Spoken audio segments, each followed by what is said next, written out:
Lions Rock Productions. This is Jay This Moore. is Greg Proops. This is Jordan Harbinger. This is Dexter from The Offspring. This is Nathan This is East. Sebastian Younger. This is Rick Marotta. This is Stuart Copeland. This is Mick Gillette. This is Andy Summers. Hey, this is Skunk Baxter. This is Gabby Reese. This is Rob Bell. Hey, this is John Leon Guerrero. Hey, and this is Pete A. Turner. This is Michael Dybert, and you're watching The Break It Down Show.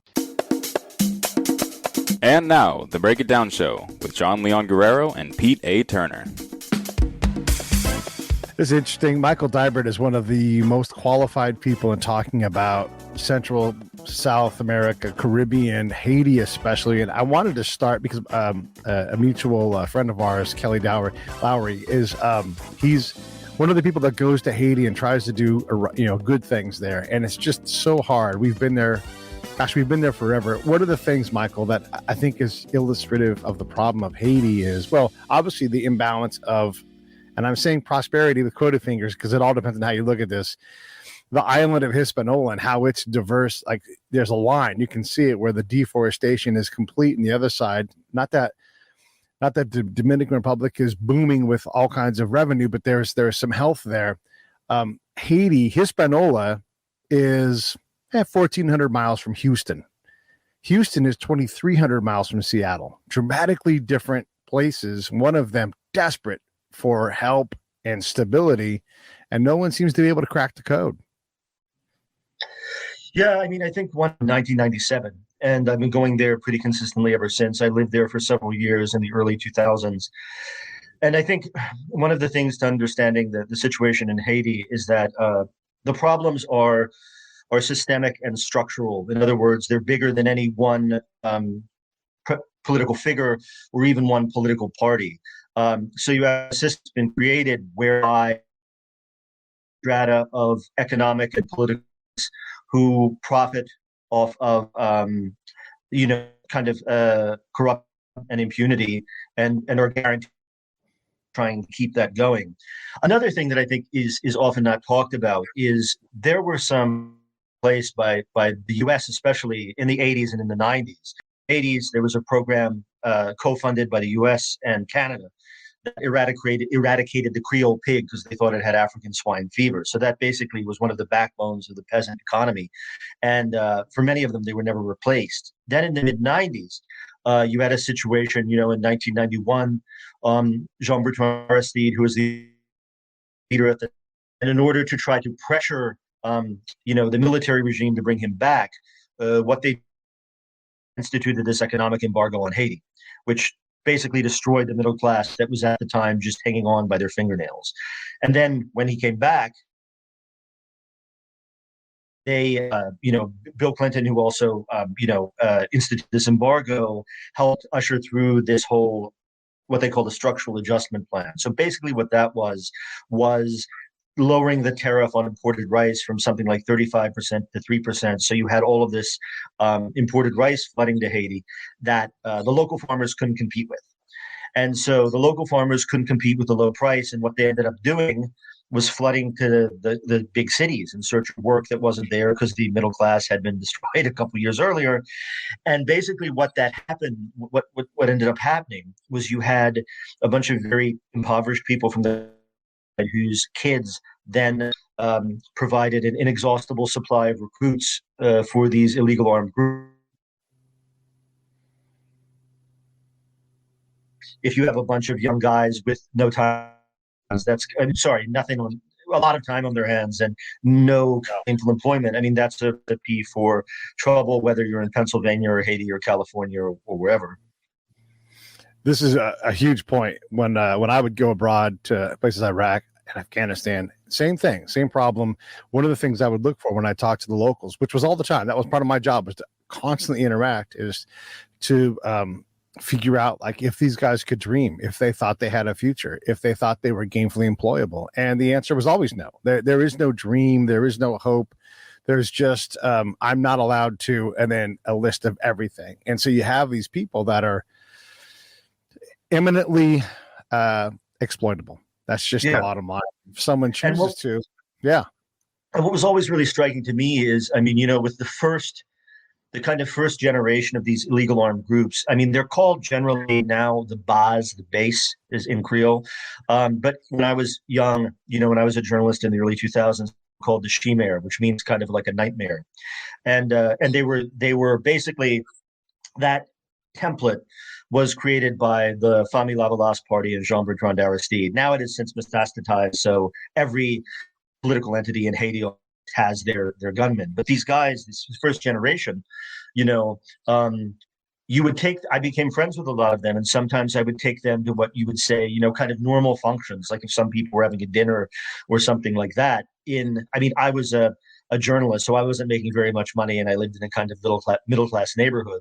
But because these guys were so poor, even a middle class neighborhood was extremely, affluent. And you would take them to these situations, and they would be the most polite, meek guys. They would not drink to excess, so that once you took them out of the craziness that they had been living in, you could see that there was a different person in there waiting to come out who had not had the opportunity.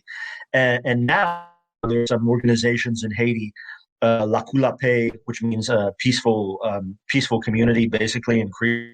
That's one organization that does the really hard work with some of these very marginalized people in these poor neighborhoods. But the problem is, I guess, is that politics and the endless political wars that have now been going on for more than 20 years have destroyed the economy. So what can you offer these young people, besides the little money they're getting from politicians to, craser briser, burn shit down, basically. And there's not a whole lot of options in Haiti right now, like, some other places in the world. One of the things that we often say when it's so hard to discuss this stuff because it's so complex, and I'm trying to make sure we tease it out, because I've been to unstable areas where we're doing our damnedest to try to help, right? And there's just this repeating problem that I've noticed, and I'm writing about it now in a book, trying to explain something that's very hard to explain. We go with the best intentions and we'll say that is a corrupt place. However, we are the corruption. We are the corruptors. So chicken and egg, was it corrupt? Is it corrupt because there's not enough stuff there? Is it corrupt because the people are corrupt? Are people who were corrupt uncorruptible?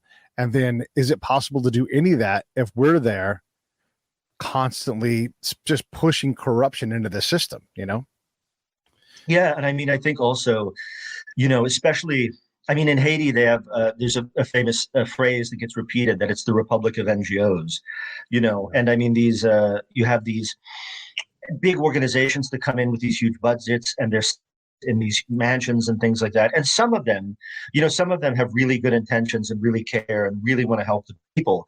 And you have other, usually in the upper echelons. There's I have a story of a friend of mine who was having drinks with one of the heads of one of the big international organizations, not even an NGO. And this guy turns to him and said, poverty has been very good to me. So, how about the cynicism of that? And I think, whether it's in Haiti or whether it's in Iraq or whether it's somewhere like that, the most revolutionary thing you can do is strengthen an institution. So if you have a strong and independent judiciary, if you have a professional, non-political police force, that stuff means a lot to getting the people to believe that that there's a government there rather than just a regime, if that makes sense. Yeah. The problem is with that is there are regimes there, and they come and they cut the head off of the institutional snake quite frequently, whether it's a police chief or, getting robbed at gunpoint and left for dead or dead is a common thing that happens to people that have too much influence and power for the system. It almost drags itself down. Well, look at the absurdity of the situation in Haiti now. Okay, the president was murdered in July of last year. And the guy who's currently serving as the interim prime minister with, the blessing of the United States and the international community, as far as I can tell, his phone was burning up with calls back and forth between one of the alleged masterminds of the killing the day of, And if you're a Haitian and you're looking at the international community backing this guy, why would you have faith in them? I wouldn't. And that's just one of the most brazen examples. But I kind of, when they talk about stability. That seems, I mean, having a potential assassin as the prime minister running the country doesn't seem particularly stable to me, but what do I know? Yeah, and when you're starving to death and you're energy poor and there's no way out, I mean, you look at. I always like to look at the United States when I work in conflict zones. Like, are we really any different? And I am not promoting any kind of a theory or anything, but when you look at Anthony Fauci and who he's married to, you have to go, well, there's a conflict of interest here. Like, there's. I'm not saying they're doing anything wrong, but if you don't want conspiracy theories to abound, you have to act like you want to prevent that from happening. And when you have conflict of interest, you have people sitting on each other's boards and all these other things, people start to lose faith, even in the American system. And our system is extremely stable in terms of internationally, if you look at it. So when you look at a place like Haiti, where you already don't trust one another, and it's already unsafe on a day-to-day basis for almost anybody, it's really hard to create that stability and really, honestly, instability is the norm in a place like Haiti, right? Well, one thing I would say that is the great chasm in Haiti is essentially, I find that the interlocutors of the international community, kind of the political and economic elite, are often the least patriotic and the most dangerous in the country. The average Haitian person who gets up every morning, probably with no electricity, probably having to go get water, sits on a tap to go to a job that's paying them maybe $2 a day, those are extremely patriotic. And I feel like they really have a sense of the nation of Haiti. And that's, something that unfortunately, because of this gap we were talking about, doesn't usually translate to the political system. I mean, that, I think a lot of it is, I mean, something that's very impressive always to me, at least, is the knowledge of the intricacies of Haitian history that the average Haitian has, that I think even a lot of Americans don't have about the United States. I mean, most Haitians can tell you chapter and verse about the revolutionary battles that Toussaint and Dessalines fought against the French and what the significance was and things like that. And I mean, that's something that I always find is really something to be proud of. I mean, when the rest of the hemisphere basically was still kind of languishing as colonies, the Haitians were like, I don't like the system very much. Okay, to fight, we'll fight you for 13 years and win and kick the French out, And I think however much problems there are in Haiti now, that's something that can never be taken away from the country, In a lot of ways, they are the children of heroes, as the author Lionel Trujillo called them. Is there a lever? Like, let's make you the president of the United States today, and you're like, one of my things I know a lot about is Haiti. We're going to fix this thing. Is there a lever that you would pull, or is this a system of levers that you have to pull? And understanding that as a president, you can't actually do any of this. You have to entrust somebody else, NGOs, State Department, whoever it is, to go do this thing. Is this even fixable? I mean, one of the examples I always use of something that I thought was really effective is, okay, at the end of the Civil War in Guatemala had a 30-year civil war. It ended in the mid-1990s. And one of the agreements that came out of the peace agreements between the government and the rebels was that they were going to set up what they called the Commission Against Impunity in Guatemala. And it was basically this UN-supported body that investigated organized crime and illegal armed groups and their relations to state, non-political, and economic actors. And in the years of its existence, it had an incredible record of success, up to and including jailing a sitting president. That, I think, that example is salutary for Haiti. And some people might say, well, Haiti is not in a civil war. Well, I could take you around some neighborhoods in Port-au-Prince, and I'm sure it would feel like a civil war. I mean, I can tell you from personal experience. I mean, there's a lot of heavily armed characters going around with daggers drawn at one another. And that an entity like that, I think, it really could help in terms of giving people a little bit of faith back that there is a system on their side, that just when some honest person stands up, it's not just one person waiting to get their head chopped off, metaphorically and sometimes literally, that there's actually some interest. Because for the international community, it seems like historically they have this obsession in Haiti with elections, and elections are not really, the country has gotten worse since the mid-90s with all of the elections. And it's not, I don't think, really responsive to the needs of the people, in the sense of you have elections and it's just elections at gunpoint where guys show up and say, here's money to vote for me, or if you don't vote for me, I'll kill you. and stuff like that. And so the system continues just with this window of holding a vote every couple of years. And so I think you need some, like the one I just described, such as was in Guatemala, to confront that structural problem and give people a little bit of confidence back in the system. If they'll take it, if they'll take that system and say, yeah, this represents us. One of the problems that I saw especially in Iraq, is you could wrap your hands around a pretty prime problem, one of the elemental things. And the moment you tried to increase the availability of whatever it is that was not in excess, the tribal part, you couldn't wrestle with. So you go to the Dybert clan would be like, hey, where's, the Turners have all this stuff. When are we getting ours? And it could literally be right there in their thing, but they won't accept it. And then the specter of the problem was always so much more of a problem, where you could be perfectly safe outside, but if you didn't believe it, you wouldn't go outside. And we see this with like COVID, where people are terrified to leave the house, haven't left the house in 2 years, that kind of thing, right? And so there's the specter that we're fighting. You haven't left the house in 2 years? No, I know people that are like this, that are still afraid because, and rightfully so, like, I'm not denigrating that, but I'm saying that there's a specter that you're always fighting, this illusion of this problem, as opposed to the actual problem itself, which is its own problem. Where I've never been to Iraq. I've read quite a bit about it. But where were you based there? Lots of places, northern Iraq, some central, lots of Baghdad, some southern Iraq, lots and lots of different places. So I got a really good sampling of what this instability looked like. Yeah. Did you ever read? I don't know if you ever heard of a journalist called Anthony Shadid, who died in Syria about 10 years ago, but he wrote a book about Iraq called Night Draws Near, which is one of the best pieces of war reporting I've ever read. I mean, really, he was a Lebanese American who grew up in Oklahoma. So he was at once like completely American guy from Oklahoma, but also spoke Arabic. So he had an incredible entry to the life there. And then he wrote a really good book about Lebanon called House of Stone. And then he died in Syria. He had an asthma attack, actually, leaving Syria. And this was 2012. But that book, I felt like, not having been there myself, was a real education in terms of all the stuff you're talking about.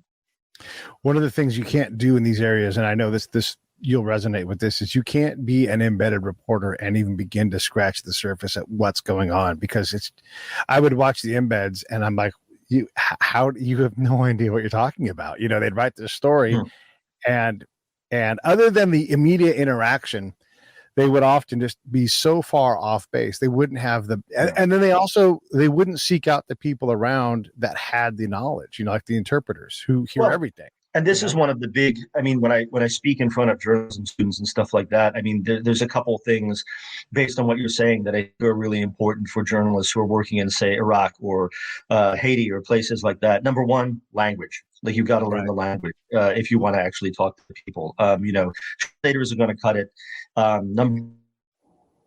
It creates a distance between you and someone else. If I was sitting here and someone was translating what I'm saying to you, it's not as direct a communication.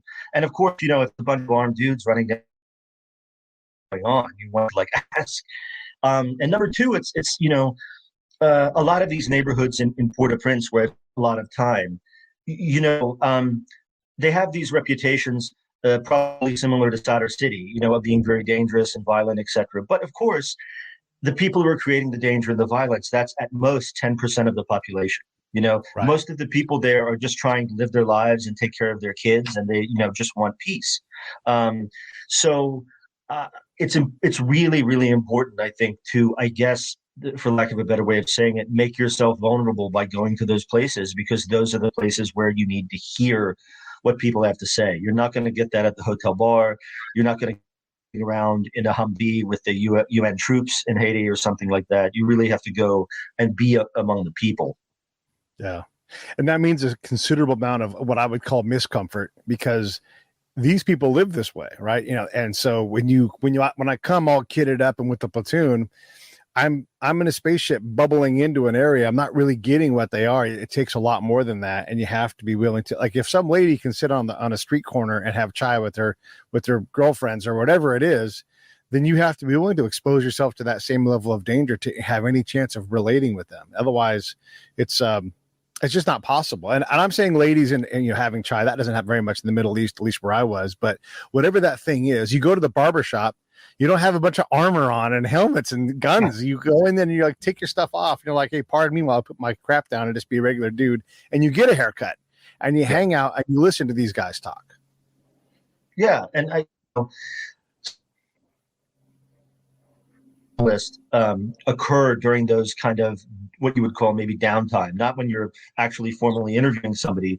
But there's been lots of times when I've been sitting, for example, in Cité Soleil, talking to my friends, having a beer outside of a little shebang, as they would call them in sub-Saharan Africa, a little informal bar, chatting, discussing what's going on. And you'll learn, incredible details about life on these places. And, I always say that when I was living in Haiti in the early Reuters, but I wasn't paid enough to buy a car, which pissed me off at the time. But what it meant was I had taxis and what they call taps, these communal camionettes everywhere. And that turned out to be number one for my Creole at the time, a dude who looks like me getting into a big public transportation. I was just an object of curiosity. People were like, hey, what's your story, man? So I could talk to people, but you would also be able to hear the kind of general discourse of people. What were they complaining about? Was the price of rice too high? Did they think the government was corrupt? Did they think they were good? Were they going to carnival, or was it too? And that, for me, that's, as a journalist, that's the information you really need.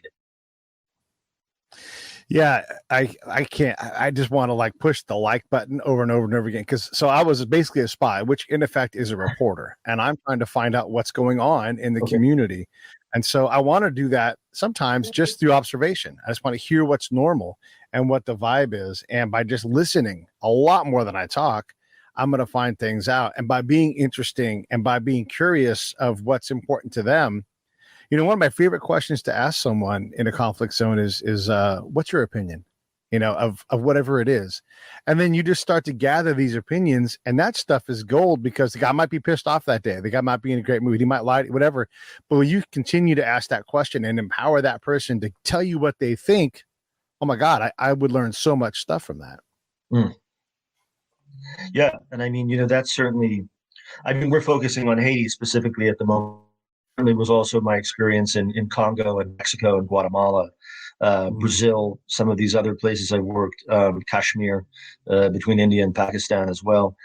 And it's one thing that I think has been difficult is in the last 20 years, there has been a diminution of foreign reporting, in the sense of some places, like, for example, in the early 2000s, sometimes I would string, in other words, work informally, send an article from time to time to New York Newsday. And at the time I was working with them, I think they had eight foreign bureaus. Now they have none, Yeah. And so, and it's places like that, places like Haiti or Iraq, you can't just show up and know what's going on. You need to really kind of commit. And I think nowadays, you have a situation where young journalists they're in a much more tenuous situation than I probably was when I was in my 20s, and makes, the pressures on them is more, and it makes their reporting more difficult. Yeah, there's a lot to be said about that, and the challenges of operating safely. I mean, if you belong to a bureau, there is something looking out for you if something happens. Someone to check in with, someone, just someone who maybe has a kidnap and ransom policy, on you. But nowadays, it's much more freelance, and the editorial part. I often see stories in areas that I know, and I'm like, they just have no idea what they're talking about. Yeah. And I wonder, if we've also lost that bureau chief kind of thing, where they're like, hey, you're not putting this in our paper. This is not anywhere near right. What are your thoughts on that? That expertise, that resident knowledge, that also, you can send someone there, but like you said, they're completely unprovisioned. Yeah. And just as I said, you develop about a place over a sustained period that you can't have just jetting in and out of there. It's just understanding a country and reporting on a country properly. It's a whole range of things. It's not just focusing on the politics of the day. It's also the culture. It's the economy. It's the way different parts of town interact with one another.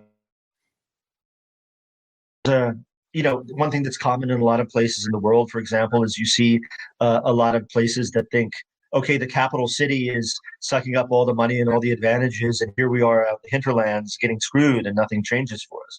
And there's a and also I would say the politics of resentment can be very powerful.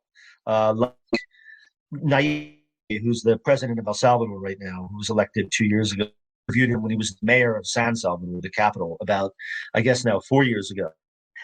One of the things that swept him into power was that the people in El Salvador were sick of the two traditional parties, the FMLN, which is the party, and Arena, which is the party of the, FMLN is the party of the left, Arena is the party of the right. And so this guy who was running with basically a tiny party became president. Now he's been pretty mixed, I would say would be generous, record since he got into office. But that's much the way that, say, Hugo Chavez first was elected in Venezuela. People thought the system wasn't working for them, and they were like, okay, let's take a gamble on whoever. And what I find about these kind of charismatic political figures is that's always a bad bet. Like whenever you gamble on a guy who's like, I'm going to just burn it all down and take revenge for you, they get all that power and they never give it back. And, that's what I always warn people. And that's not an ideological thing, because right. You see people on the right doing it too, like Orban in Hungary and people like that. I would say like my just instinct is whatever the mob is like calling for, whether it's left wing or right wing, that's an immediate signal to me to be suspicious, because I just, I'm a big institutionalist guy. Like I said, I believe in strengthening institutions. I believe in having a system that's responsive to the people. So when people come up and they're like, oh, don't worry about all that stuff, I'm just going to do it all myself, I mean, the alarm bells start going off. Right. One of the things about our ability to stabilize as a nation was we had things like the post office that could provide some sense of national existence to someone as remote as can be. Yeah. And, that slowly sort of wove us together. And these things are often lacking in other places. It's just these simple things. I always tell people the three things that make me feel most like a citizen in the States: the post office, voting, and going to the library. Like there are three things that like I feel, and I'm not let me put it this way. I'm always like, I'm patriotic. I'm not national. For me, there's a difference between those two things, and like patriotism, you owe something to the country to try and make it better. Whereas nationalism for me is more like, I was born on third base already, so I have all these advantages. Yeah. But yeah, I mean, when I was living in Miami years ago, I mean, I was literally I've been very working class, lower middle class most of my life, and I was at one point too poor to afford the deposit to get internet in my apartment, and I would go to the library in Little Haiti and work there for the afternoon, basically, on their Wi-Fi. And those three things for me are like, I think we've crumbled a lot of our collegiality as a country, but I think those three things thankfully still exist, at least. So we got that. I have to get on my soapbox for a second and say, I think jury duty should be one of those things too. We have the wrong attitude. Right. We push voting, and it's of the civic duties, it's probably the least important. Sitting on a jury and allowing us to judge us as opposed to some bureaucrat or somebody else, I think is one of the most important responsibilities we can. And this is our government. We should be involved in it beyond jury duty. We should be, strengthening institutions through our actions. And we don't realize how, when you see it not work somewhere else, you're like, oh my God, we really got to, we have to step forward and be on this committee or volunteer in this group to whatever it is, so that you can, voting once every couple of years is nothing. You go sit on a committee, you vote every time you guys meet multiple times, and it's like, you want to vote and get in front of something. Yeah. Don't be handed the things you finally get to vote on. And things that go on the ballot. Yeah. Yeah. And I think also, echoing what I said before and what you're saying now, I'm a big proponent of people feel like they have a responsibility to their society. That not that necessarily like, because it's one criticism I have of both the left and the right in the United States is on various issues. There's this idea of my rights, and it's like, okay, we all have rights, but what about responsibilities? We all as citizens have responsibilities too, not just abandon, our neighbors. So, I mean, I don't know, how in the kind of my writing or whatever you went in, I piss off both the left wing and the right wing all the time. That's why I like you. And I'm fine with it, basically. So, Yeah, for sure. And that's sort of your job, is to be like, this is where the bullshit is, but I know enough from seeing enough that I know that it's on both sides. This is not nobody has the solution exclusively. This is going to require, and this is one of my big things in general, is if you can't build consensus, you can't lead. And that's at a national level or a county level. So you have to try to figure out ways to build consensus with people so you can get more than 51% of you to go, that's actually what we're going to do. Because if you can't, the argument must continue until you can say enough is enough. We're going in this direction. Yeah, and it's interesting. I mean, because where I'm from in Pennsylvania is an area called Lancaster County, which is kind of between Philly and Baltimore. I don't know if you've ever been here, but sure. I think many think on a county level, it's positive, but at the same time, the city of Lancaster City per capita accepts more refugees than anywhere else in the United States, and it's a really, it's a great multicultural area. People get along. And there's no beyond not resentment. There's like a big idea of, okay, this diversity is making us stronger. This is great. We're all citizens of Pennsylvania. We're all Americans. And I think that's, somebody who's lived in New York and New Orleans and Miami and all of these places, I really feel that, for me at least, that diversity is strength. It's not something to be afraid of.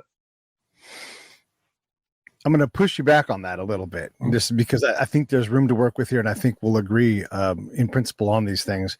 Diversity is great. Diversity for the sake of diversity becomes the antonym of unity. And so you need to be able to balance the diversity with that unity you talked about in Lancaster County, and that takes work, that takes effort. Like, hey, how do we not inculcate, but include these people into our world to not only get the benefit of their presence, but also, have them feel welcomed into our community. It's easy to just continue to divide, but then you end up with a tribal society that there's never enough for anybody, because everybody's out to get everybody else because nobody gets enough.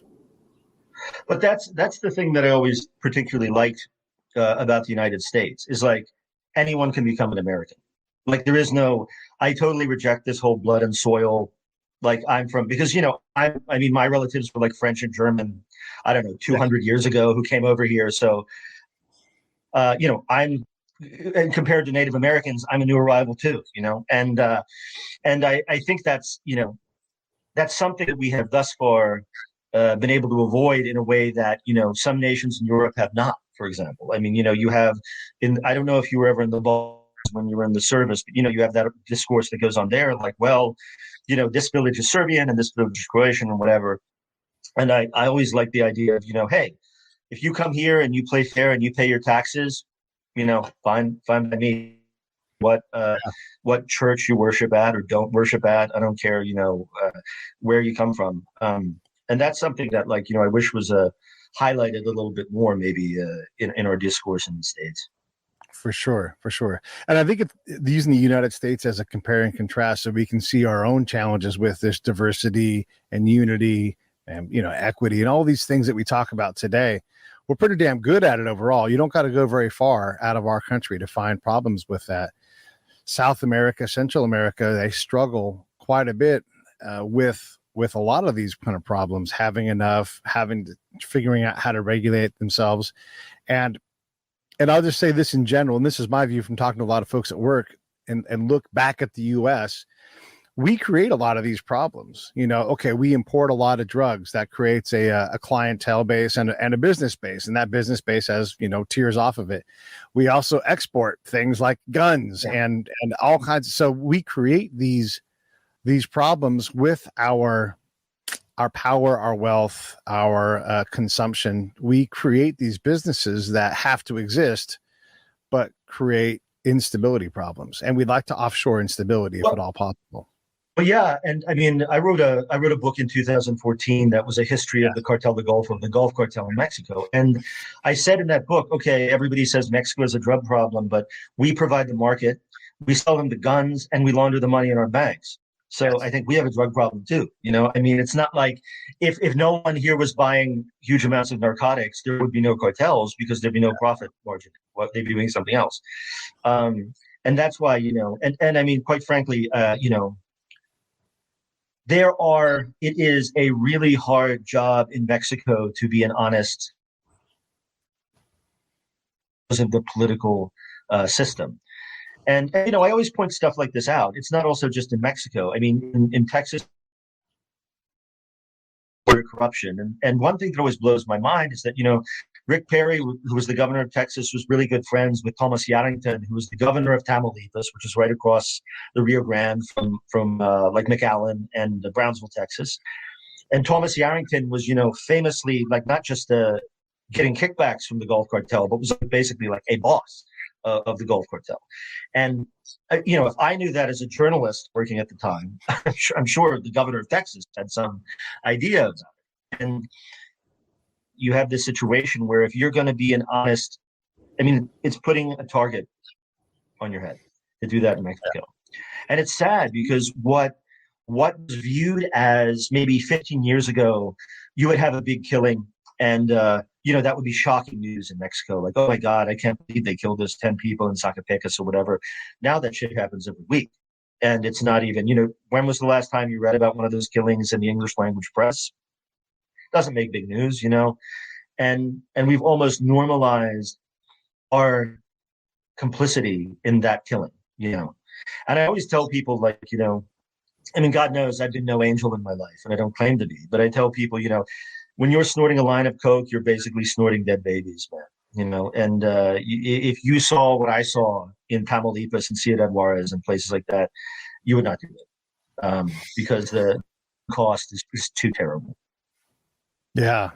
And I just want to take a moment for everybody to direct you over to michaeldeberts.com website. So it's just Michael Debert, or you can spell it Debert. So EI, that's the important part, michaeldebert.com. Books, all kinds of things there, and just fascinating. And Michael's been all over the world. If you're going to support the Break It Down Show, go to breakitdownshow.com, click on the PayPal link, and just between you and me, put a little bit of money in each month, and I'll put that money back into the show, whether it's equipment or a tank of gas and I hit the road. That's how you guys can support me. A lot of folks say, hey, why don't you use Patreon? I'll tell you why not. I don't need Patreon. I need you. They take a cut of that money. Then you got to push people to pay. I want you right here where we are having this conversation. And so that's how you can support me. All right. With that said, these are big things. One of the things that I talked to a drug trafficker recently, and he said the perception of our loss of religion makes us targetable in Mexico. So because we have all this sloth and all of these primal sins available, and then we've largely gone no religion, at least externally, that's the view. It's okay to send us fentanyl. And they don't care because, hey, we deserve the pain that we're causing ourselves. And so no one's going to stop it. And that really struck me because we can appear to be, I mean, look, I've been in places where they have theocracies and they are definitely a lot more conservative than we are. Do you think, does that resonate with you? Is our separation that we start to get further and further away from a religious body? Does that create danger for us? I mean, no, I've never heard a narco talk in those kind of terms. It's more they want money, Yeah. And they don't really think about the whole they deserve fentanyl or whatever. It's just like fentanyl is making me money. My grandfather actually was a Lutheran minister he spent many years in Argentina and Puerto Rico and then New York and then came back to Pennsylvania. So, it's funny. I mean, he was an interesting guy because he was obviously, he was a Lutheran minister. So he obviously had a very close relationship with God. But at the same time, he wasn't someone, he was not, how can I say it? He did not try to impose his religious belief, aside from preaching every Sunday or I think, again, going back to like systemic and structural problems, I think the fact that, there is such a level of impunity in Mexico, especially, not just in Mexico either. The outgoing president of Honduras, his brother was arrested for being a major narco, and there were a whole bunch of things that were tying the president of Honduras to his brother. And so, it's a level. And Andres Manuel López Obrador, who's the president of Mexico now, I found city and was extremely skeptical of him. And when he was elected a couple of years ago, he portrayed himself as this, I'm a very progressive leftist. All of these people who weren't familiar with his background, who were left wing, were basically like, "Oh yeah, AMLO," and I'm like, "You're going to regret that." And now, women are getting killed left and right. Journalists are getting killed left and right. And his explanation at his press conference, he's like, "It's a neoliberal plot to make me look bad." And I'm like, some reporter in Tijuana or Veracruz just got gunned down. I think it's all about you. So that's the level of delusion, impunity, entitlement that good actors in Mexico are working against, and it's really tough. And across administrations in the United States, Democrat or Republican, I'm talking at the presidential level, is that they mince words about these guys who we all know are bad.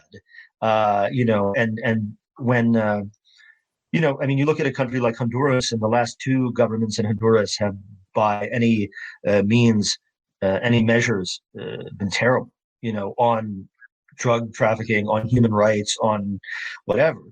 But, people basically give them a pat on the head and a pass. And that to me is bothersome. But then again, I guess you don't get to be president of a bullshit artist anyway. So that's true. One of the things I wonder, so I'm pretty hard on our presidential capability for foreign policy. They seem to think this stuff is easy, and it's just simple. It's not. You look at, we're obviously obsessed with the Middle East. We are always trying to fix what's there, and you just look south of our border, and there's probably an equal amount of instability. It may not make the news because that news doesn't sell, but it sure as hell sells in Syria when there's a civil war problem. But we can find civil war is not very far from here, and we don't seem to give a damn about it. So in terms of foreign policy, where do you, what's your sense of it? Where should we be paying?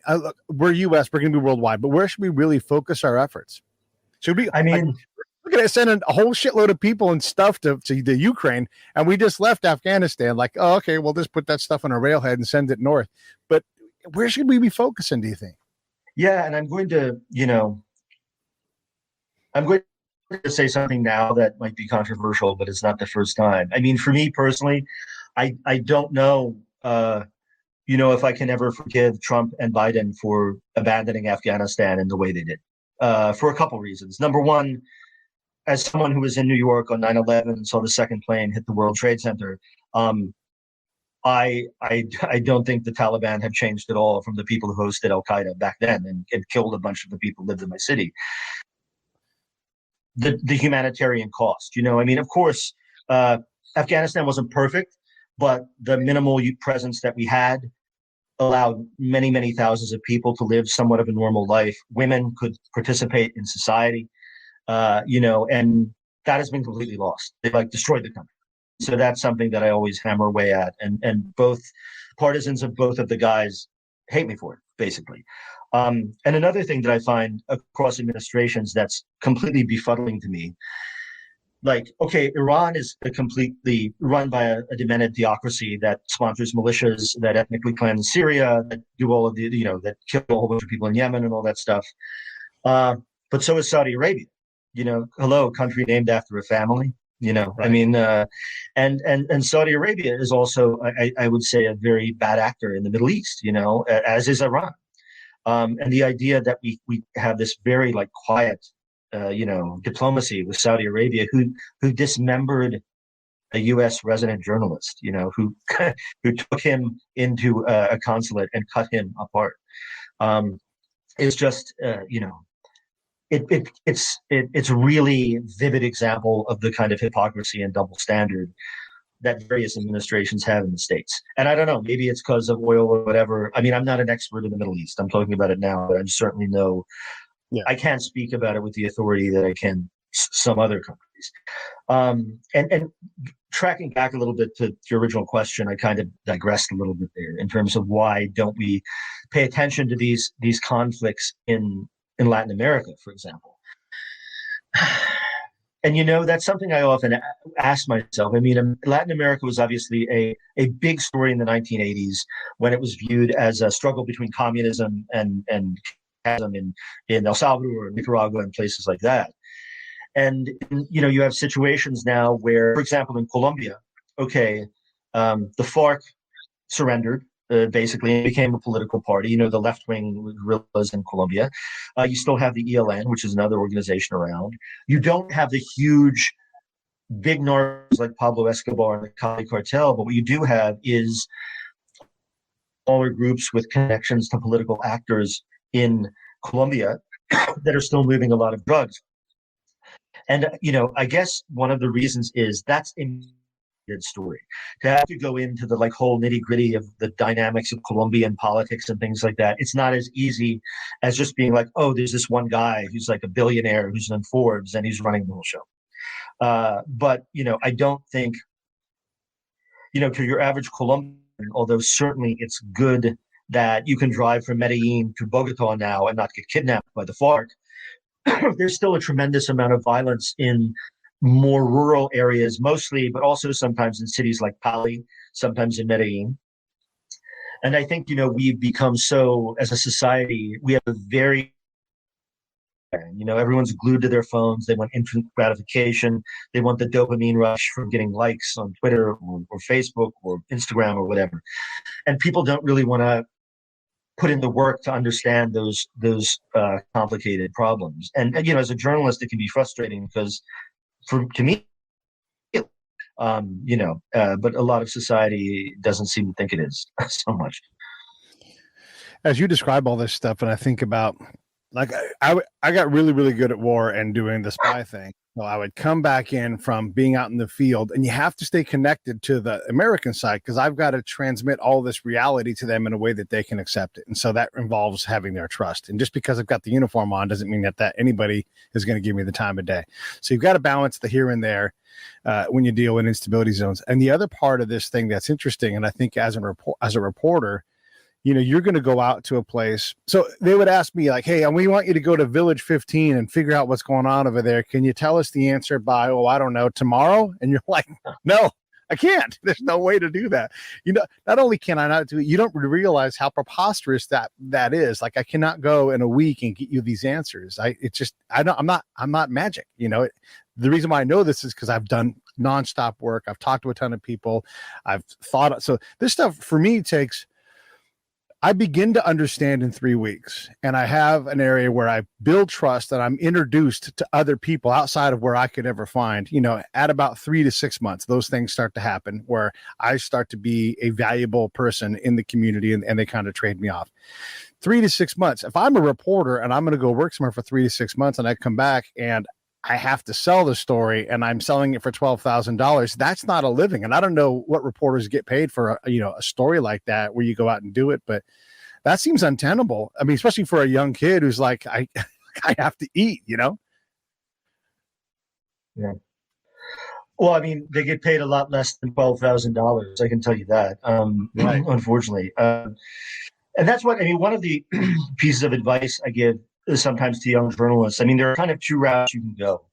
You can get a route in a newsroom, sitting at a desk, that will probably be more financially secure. You're probably not making that much money, but you probably have health insurance and benefits and things like that. Or if you really want to be out in the field and if you want to be a storyteller more than a journalist per se, pick somewhere that's interesting to you, where there's not a whole bunch of other journalists.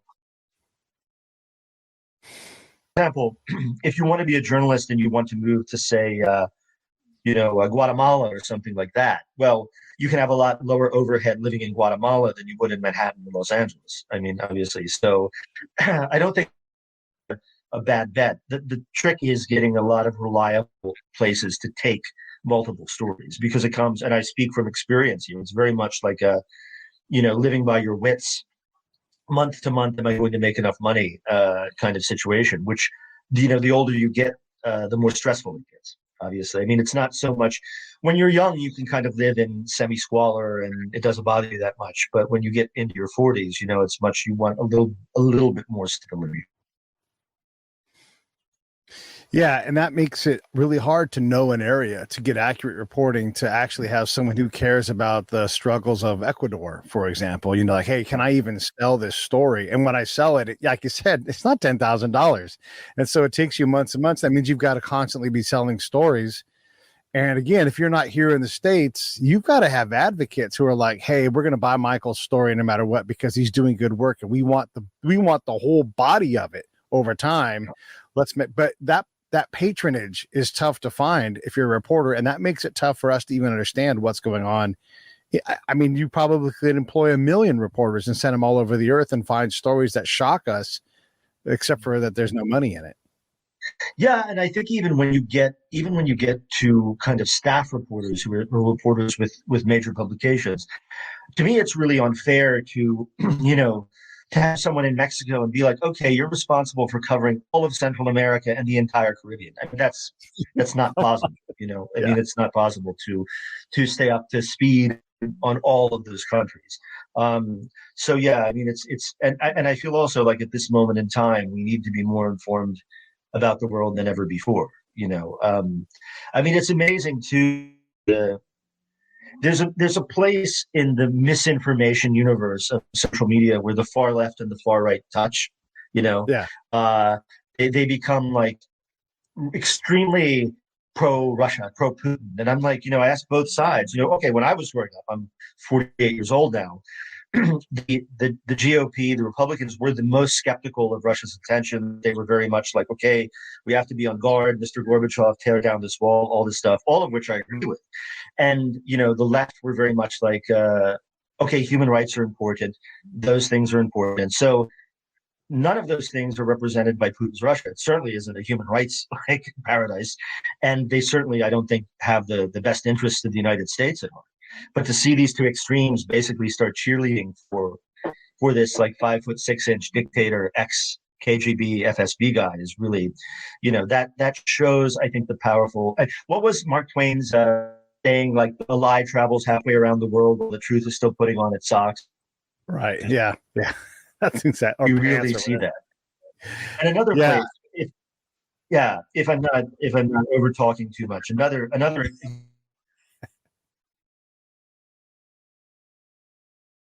'59. Okay, it's been ruled by three white guys since 1959: Fidel Castro, Raul Castro, and Miguel Diaz-Canel.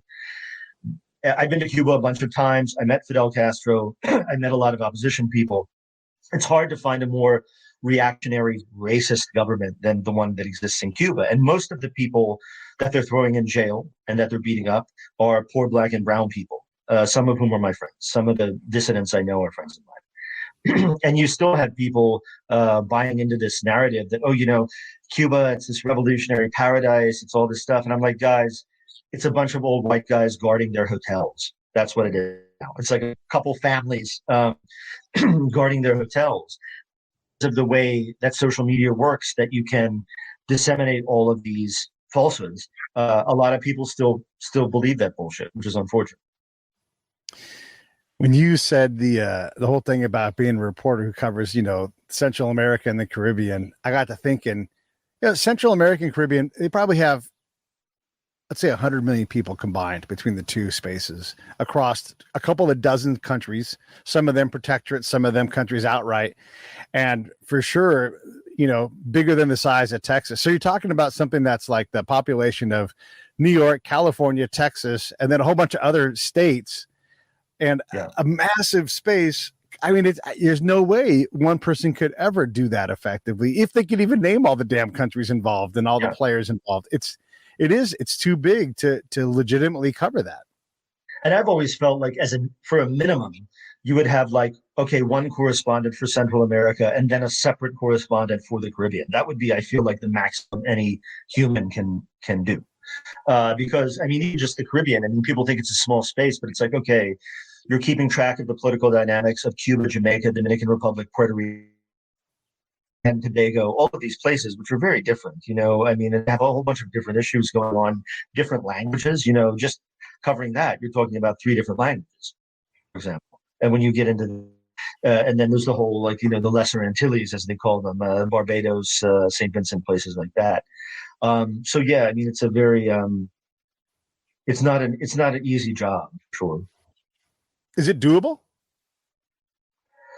Yeah, I mean, I think if one thing that I think is really important is I always urge reporters to do this, is you can't just base your work on kind of a collection of recent articles.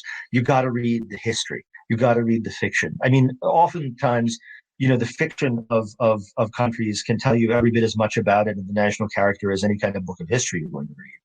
And in my books, I always make a point of incorporating the way that the countries are written about by their own writers, their own fiction writers, their own poets, things like that. And, I mean, I don't know if that interests a lot of people sometimes because it's a lot of work, but I think it's really key. I mean, I would not be able to have whatever understanding of Haiti I have if I hadn't read Jacques-Stephen Alexis, Lionel Trouillot, authors like that who taught me a whole lot about the perception of the country from within Haiti itself. Yeah, I'm reading some of Buddy Levy's work. I don't know if you know Buddy's work, but he writes a lot about the conquistadors. And we have this perception that, Columbus came, killed a bunch of people, and then the next thing happened. But there's like all kinds of people involved in this, and it was crazy and it was hairy, and to survive was impossible. And you start to read that and you realize just how complex history was 600 years ago, and how dangerous the world was. And now we're trying to project simple A-B answers to something that has never been simple. It's never been easy to survive. We have a different form of that struggle, but it opens your eyes when you start to read the history of, in this case, the Amazon, and a bunch of dudes who floated down the river system and went, wow, we can't even go there. We can't go there. We're starving. I mean, there were so many problems. They couldn't even do an accurate survey because it just wasn't possible to even do an accurate survey of that time. You just have glimpses of what history was. You're reminding me of one of my favorite movies is this movie, The Mission. I don't know if you've ever seen it, with Robert De Niro, so it's about the kind of, these priests basically in the Amazon in the whenever it was, but I think it's from like maybe 1985 or 1986, but it discusses a lot of the stuff that you're talking about. It's really worth watching if you have a chance. Yeah, it definitely gives you a sense of things. All right, so I don't want to keep you all day, and it's been fascinating talking to you, and I can't wait to have you back on. Maybe, I don't know if you know Todd Bensman's work, but he's another guy I'd love to have you guys on together because you've covered stuff south of the border so well. But just in terms of Haiti, what do you want to close with in telling us about it? Because we just often, until something else horrible happens there, which is imminent, we forget that Haiti even exists. It kind of bugs me. Haiti is a nation composed of incredibly heroic people who are fighting every day for survival that I think many Americans can hardly comprehend. And I think, it's really important that we support them in that struggle. We can support them. We can't replace them. They need allies. They don't need replacements. And I think, we need to see how we can help them fight against the system of impunity that has damaged the country so much. And also, it's an amazing place. People get a chance to visit there. It's in terms of cuisine, music, literature, art. The beaches are great. The mountains are amazing. Go for it, I would say. Cool. And then everybody should go to michaeldibert.com, and that's where all the stuff is, the books, the articles, everything is available there. Hey, man, I really appreciate you coming on. Let me roll this thing. Stand by.